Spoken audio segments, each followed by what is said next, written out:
సంధ్యాకాలం. మనకు సంధ్యాకాలంలో భోజనం చేయకూడదు.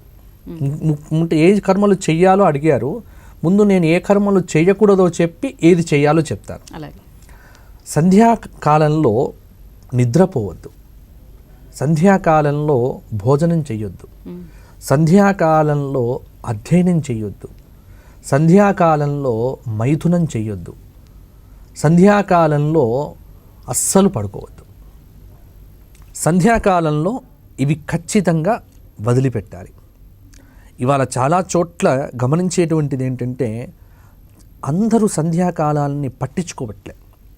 సంధ్య అంటే సూర్యుడు చంద్రుడు ఈ రెండింటికి సంధికాలం. సంధికాలం కాబట్టి సూర్యుడు వెళ్ళిపోతాడు, చంద్రుడు వస్తాడు. ప్రాతః